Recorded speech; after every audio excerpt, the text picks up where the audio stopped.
مسجد کو ایک طرف رکھو. اللہ تعالیٰ نے پوری روئے زمین کو ہمارے لیے مسجد بنایا ہے. ہم جہاں چاہے سجدہ کر سکتے ہیں. زمین کا پاک ہونا ضروری ہے. تم ایک مسجد گرائے ہو لیکن سجدوں کی تڑپ تو ہمارے پیشانیوں سے چھین تو نہیں سکتے. تم 1000 مندر بنا لو. کیا کبھی رام نے اپنی تعلیمات میں یہ کہا ہے تو مجھے صاف بتا دو کہ ہر جگہ جہاں جہاں مسجدیں ہیں اسے اٹھا کر کے ہماری مورتیاں بناؤ؟ کہیں ہندوؤں کی تعلیمات میں سے لا کر کے دکھاتے؟ کہیں لا کر کے دکھاتے؟ رام کو جس طرح سے پیش کیا جاتا ہے وہ تو ہے ہی نہیں جو تم آج پیش کر رہے ہو. ہندوؤں کی تعلیمات میں بھی کہا گیا ہے ظلم کو ختم کرنے والے کا نام رام تھا. تو کیا یہی ہے جہاں پر ظلم کی بنیاد رکھی جا رہی ہے وہاں مورتی رکھی جا رہی ہے, تاریخ رکھی جا رہی ہے؟ میں سیکولر قسم کے ہندوؤں سے یہ سوال کروں گا, بلکہ آج بھی مجھے معلوم ہے ہندوستان کے لاکھوں نہیں کروڑوں ہندو اس بات کے قائل نہیں ہیں کہ مندر کسی مسجد کو ڈیمولش کر کے نہیں بنانا چاہیے. اسی طرح مسجد کسی مندر کو اٹھا کر کے بنانے کی اسلام بھی اجازت نہیں دیتا.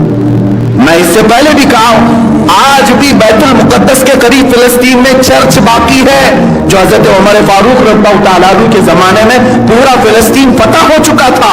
چاہتے تو آپ چرچ کو ختم کر دیتے. آج تک چرچ موجود ہے, آج تک موجود.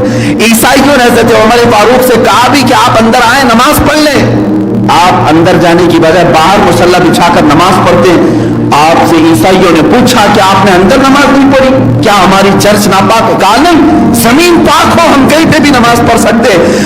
میں نے اس لیے اندر نماز نہیں پڑھی کہ بعد میں آنے والی قومیں کہیں اپنے امیر المومنین کا مسلح سمجھ کر کے تمہاری چرچ کو نہ گرا دیں. تمہاری چرچ میں پوچھ رہے ہیں. یہ ہے اسلام میرے عزیزو. چلو مسجد اور مندر کو ایک طرف رکھو, لیکن جس طرح سے آج نوجوان لڑکیوں کے ریپ کے کیسز جو پڑے ہوئے ہیں, چھوٹی بچیوں کے بلاತ್ಕಾರ کے جو کیسز پڑے ہوئے ہیں, ایسا لگتا ہے کہ یہ جنگل راج قائم ہو چکا ہے جہاں جنگل میں درندہ جسے چاہے اپنے ہوس کا نشانہ بنا لے.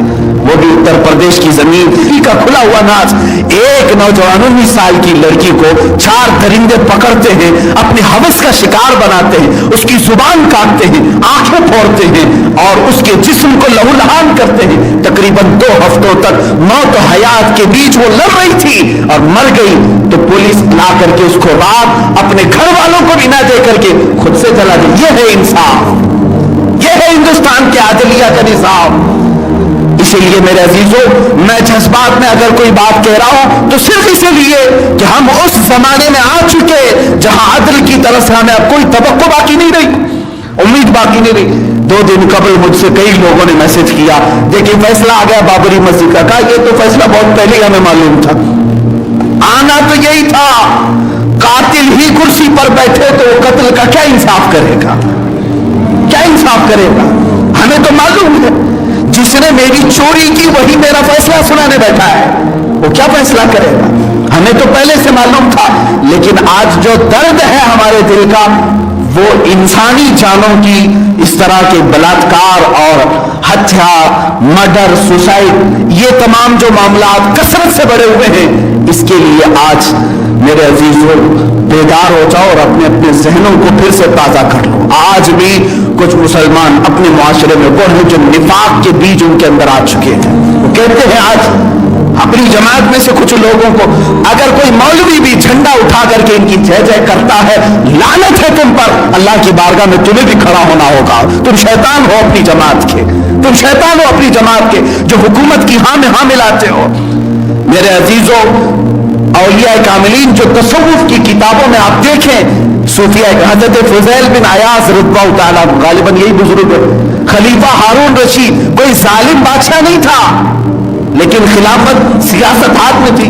بلوایا, اس کی عادت تھی خلیفہ ہارون رشید کی جو بھی بزرگ ہے بلا کر کے دعا لیتا تھا, کہتا کچھ نصیحت فرمائے, کچھ نصیحتیں فرمائے. فضیل بن عیاض کو بلایا, جب بادشاہ بلائے تو جانا ہی پڑے گا. گئے, کہا کہ آپ کچھ نصیحت فرمائیں, کچھ دعا فرمائیں. نصیحت فرمائی, دعا کی. وہ وظیفے دیتا, کچھ نذرانے دیتا, آپ نہیں قبول کرتے تھے.